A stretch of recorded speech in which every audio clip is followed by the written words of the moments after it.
Nós temos dentro da eletrodinâmica dois tipos de corrente.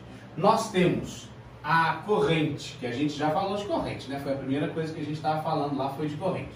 Nós temos a chamada corrente contínua, e temos a chamada corrente alternada. Como é que funciona isso? Vou te explicar com dois gráficos bem simples. A corrente contínua, ela pode ter dois comportamentos diferentes. A corrente contínua, ela pode ser literalmente assim, ó, linear. Então você pega o equipamento, a corrente é bonitinha, linear. Ou a corrente contínua, ela também pode sofrer variações. Variações, inclusive, bruscas. Ela pode fazer isso aqui, ó. Não tem problema nenhum. Ela é contínua. E por que ela é contínua? Porque aqui, ó, nessa parte de cima, tudo é considerado positivo. Aqui nessa parte de cima, tudo é considerado positivo. Então a corrente não saiu do positivo. Então por isso corrente contínua. O que quer dizer corrente contínua então? Ela é sempre positiva ou negativa, tá, gente? Então, sempre positiva ou sempre negativa. Ela não pode mudar o potencial dela, tranquilo? Agora, aqui embaixo, o que é corrente alternada? Corrente alternada é a mesma coisa para tensão, tá, gente? Então, tensão alternada, corrente alternada, o princípio é o mesmo, tá? Então, o que é alternada? É quando a gente faz isso aqui, ó. Pronto, já é alternado. Ela alternou entre positivo e negativo. E se eu fizer assim, ó, por exemplo, ó, também é alternada, tá? Não teria sentido de funcionamento no equipamento. Mas um exercício, por exemplo, podia te pedir. Isso aqui é a corrente contínua alternada. Alternada. Ela saiu do positivo e foi para o negativo.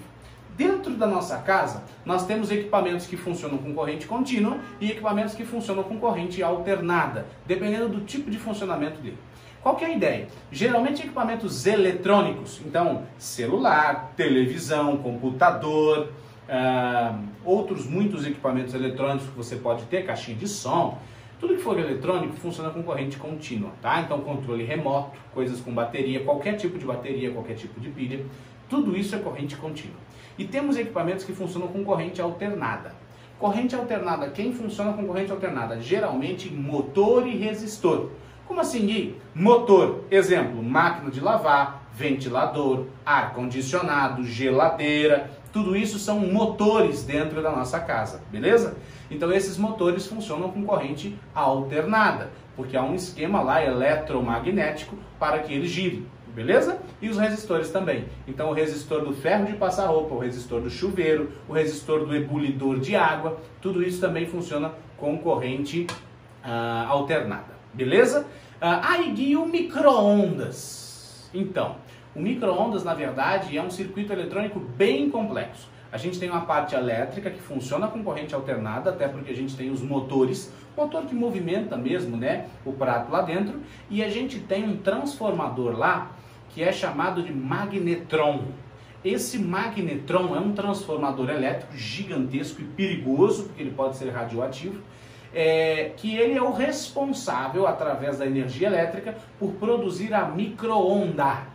A micro-onda é um tipo de radiação, então por isso a importância de ter todo um cuidado com micro-ondas, saber onde descartar, operar ele sempre com a porta fechada, lembrar de sempre, né, que for possível manter uma distância de segurança, porque ele é uma gaiola de Faraday. O que significa isso?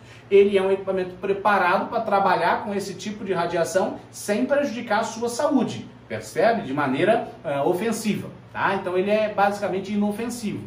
Mas a gente sabe que pode acontecer algum problema, essa gaiola de Faraday pode não estar funcionando como deveria. E aí é que vem o problema, e a micro-onda ela pode atingir o seu organismo e ela é nociva à sua saúde, tudo bem? Então temos que tomar bem cuidado com o micro-ondas, tudo bem? Lembrando que o micro-ondas é um circuito que tem uma parte elétrica, uma parte eletrônica, ele é um circuito bem complexozinho. Eu me lembro que quando eu fiz um curso técnico de eletrônica, eu abri um micro-ondas para brincar com ele, foi bem legal. Eu só abri para entender o funcionamento, brincar no sentido de entender o funcionamento. Mas eu jamais liguei ele desmontado. Liguei ele sem o isolamento, sem a gaiola dele, que poderia ser perigoso, né? Então, o micro-ondas ele tem essa parte aí do magnetron, que é bem interessante da gente saber, né? Agora, para a gente finalizar, depois que a gente falou de corrente contínua, corrente alternada e tudo mais, a gente podia finalizar da seguinte maneira. Olha que bacana. A gente vai finalizar, na verdade, com a segunda lei de Ohm.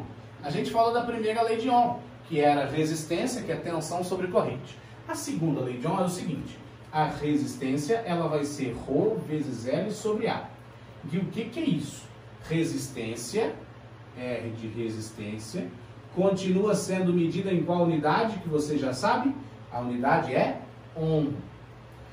Esse cara aqui, ó, é uma constante, é uma letrinha grega e a gente chama ele de ρ. Beleza? A gente chama ele de ρ. Coloquei entre aspas, que é como a gente fala, mas é uma letra grega, tudo bem? E ele vai te dar sempre essa constante, ele precisa te dar essa constante. Esse L é de length, é de comprimento. É o comprimento de um fio, é o comprimento de um condutor. E esse A que está aqui embaixo é a área. Que área? Só para você entender. Imagine um certo fio, um certo condutor. Beleza? Agora eu te pergunto, olha, compara esses dois caras. Esse fio de cima e esse fio de baixo. Qual desses dois caras vão apresentar uma maior resistência à passagem da corrente? O de baixo. Por quê? Porque ele é mais comprido. Quanto maior o fio, mais resistência à passagem da corrente. E aí uma curiosidade para você. Sabe aquele seu carregador de 3 metros que você comprou no camelô e que demora pra cacete para carregar o seu celular? É justamente por isso aqui, ó. Quando você aumenta o comprimento de um cabo, de um fio, ele aumenta a resistência. E se aumenta a resistência, diminui a corrente. E se diminui a corrente, ele demora mais tempo para carregar o seu celular. Então o ideal é que a gente usasse um carregador desse tamanho, 5 centímetros. Claro que não seria prático, mas seria o ideal, né? Eu tenho um carregador de 5 centímetros que carrega as baterias do meu drone. E é muito rápido mesmo, né? Então, a gente tem esse comportamento. E aí, queria que você comparasse agora o primeiro com esse outro aqui, ó, de mesmo comprimento. Lembra que sempre que você tiver que pensar em fluxo de corrente, lembra de fluxo de água. Qual desses dois caras oferece maior resistência para a passagem da corrente? O primeiro ou o terceiro? O primeiro, né? Por quê? Olha a área que ele tem aqui, ó. Olha a área que ele tem aqui para passagem das cargas. Olha a área desse. É maior, não é? O que eu estou te falando? Olha que bacana. Se aumentar o comprimento, aumenta a resistência. Se diminuir o comprimento, diminui a resistência.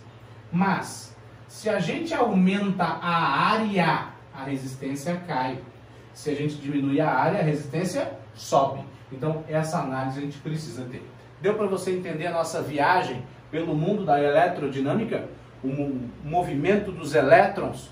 A gente vai começar a falar de circuitos e tudo mais, mas por enquanto só o movimento dos elétrons. Tranquilo? Agora eu queria que você lembrasse o seguinte. A gente falou então, tudo que a gente falou, né? A intensidade da corrente elétrica é a carga dividida pelo tempo. A gente falou também que a resistência é a tensão dividida pela corrente. A gente falou também que a potência é tensão vezes corrente, então U vezes I. E a gente falou também que a energia é a potência vezes o tempo. E por último falamos que a resistência pode ser ρ vezes L sobre A. Muita fórmula, né? Muita coisa para saber. E aí por isso que agora, e só agora, é que a gente vai cantar a musiquinha completa. Eu vou cantar com você. Só para a gente dar os devidos créditos, essa música não é de minha autoria, essa música é do professor Adroaldo, que leciona lá no pré-vestibular unificado, no Rio Grande do Sul, beleza? Bom, como é que vai ficar a nossa musiquinha? Vai ficar mais ou menos assim. Olha que bacana. Você lembra dela? A gente está ensaiando desde o primeiro vídeo. Hora da gente revisar e cantar ela inteirinha juntos. Simbora então, vai ficar assim, ó.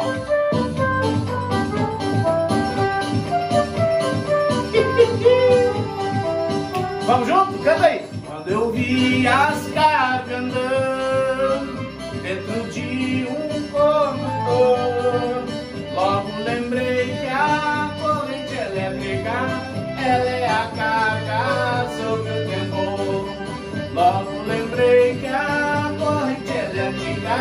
ela é a carga sobre o tempo.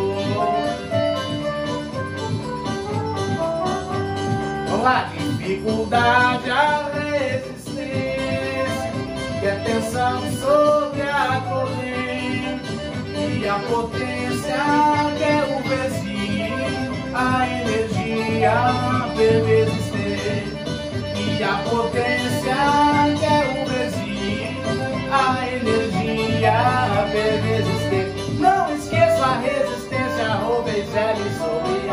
Não esqueça a resistência.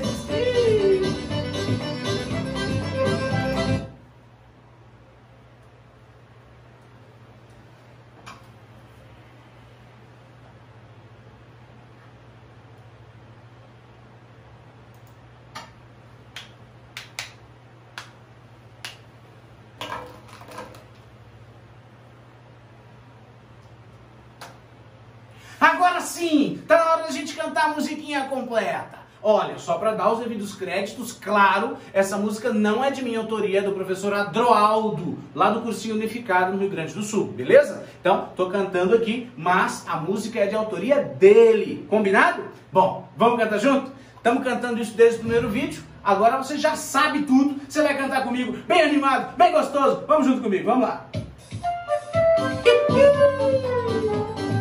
Vai comigo, vamos, vai que delícia!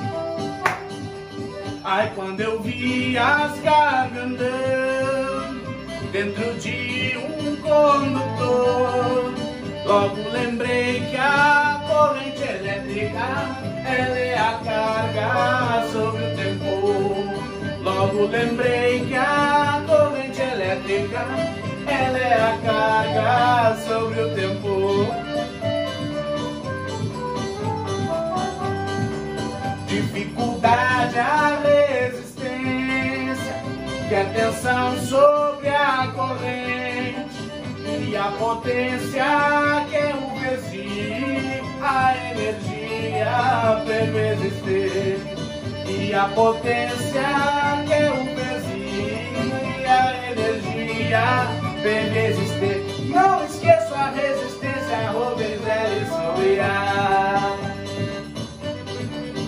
Queridos, muito obrigado, façam os exercícios estão no grupo e a gente se vê na próxima videoaula. Um abraço, um beijo, queijo, falou tchau e tchau, tchau, vamos continuar aqui, ó.